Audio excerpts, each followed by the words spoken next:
Miss Russo, can we ask you some questions today? Oh, absolutely. Can you show us the way to your room? Yeah, right this way, guys. And are you doing anything fun today? I'd like to think so, but I'm a little bit biased, guys. Come on in. And how are you doing today? I'm doing great because every day at Centerville High School is another day living the dream. And what are your lesson plans for the day? So we're going to be taking a look at some checks written and be analyzing the story that we can find in there. Oh, that sounds interesting. What do your students usually learn in this class? I'd like to think that they learn that whether they think they're talented or not at reading and writing, they can discover something that they're talented at. And what's your favorite part about teaching? My favorite part about teaching is being able to be my authentic self. Oh, that's awesome. And what other career path did you consider before becoming a teacher? So actually, I considered becoming a nurse, but What? I really stink at science, so that didn't exactly pan out. And why did you end up becoming a teacher? I became a teacher because I thought of some of my heroes in my life, and they were all my teachers, as cheesy as it sounds, and they had a huge impact on me and my life. That's awesome. And what high school did you go to? So I am from Virginia, born and bred. So I went to a small high school in Northern Virginia called Loudoun Valley. Look it up. And what was your English teacher there like? Well, she was pretty crazy, and she was definitely one of my heroes. She always had these cute, like, matching sweater sets and a pretty fun personality. That's awesome. And what is one thing you think all English teachers have? I think all English teachers have or should have like one of those oversized sweaters that they're always going like this with, and a larger than life personality. And I think that most English teachers fit that category. Absolutely. What's the first thing you grab in the morning? I wish I could say something more thoughtful than this, but unfortunately, it is my phone.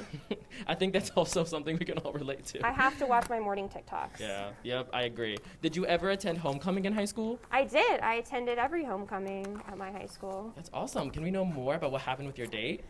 Yes, so freshman year, I was asked by a young man in my high school. Ooh. I thought he was super cute and cool, but then I got super nervous and ran away from him the whole night. And he tried to slow dance with me at the end of the night, and afterwards I cried because I thought he was kind of icky. Do you have any tips for students going to homecoming this year? Yes. From that experience, what I learned is just go with friends. It's more fun anyway, and there are no expectations, just to have fun and be with your friends. I totally agree. Going with friends is always more fun. And will we be seeing you at HOCO this year? You will. Not to ruin anybody's day, but you'll be seeing me there, so stay appropriate. All right, and will you be dressed up? Absolutely. I'll be dressed up. We love that. And who are you wearing today? Oh, well, let me show you real quick. I am wearing a thrifted shirt, my mom's belt from the 80s. And I'm wearing some H&M pants and Target shoes. We love it. We love to see the whole entire outfit. Did you dress up in high school? I absolutely did. My high school normal was a long prairie skirt from Free People and sort of like a crochet eyelet lace style top. I thought I was like a tortured poet. You were like dressing like an English teacher before you became an English teacher? I absolutely was. And what's one quote you live by?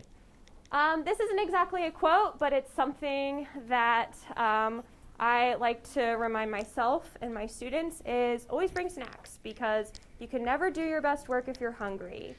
Should we buy you a massive banner that just says always buy snacks and just put it in your room? Yes, or you could just buy me snacks. I'm happy with that as well. I feel like most English teachers are afraid they're either going to get like an ant infestation from like students eating goldfish, but like you seem like you're encouraging just this, Bring snack snacks, but put the trash next door.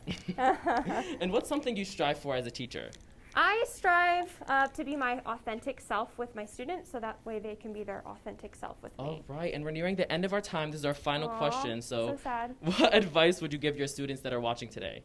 I would give my students the advice to not sweat the small things. High school is super important, but at the end of the day, that one essay, that one project that you're stressing about, probably not a make or break it situation. So self-care is really important, guys, and I'm here to talk with anyone that needs any advice about that. That's awesome. Thank you so much, Ms. Russo, for giving you some Thanks more for time this coming morning. in, We know you're guys. busy. We'll let you get back to your students. Bye.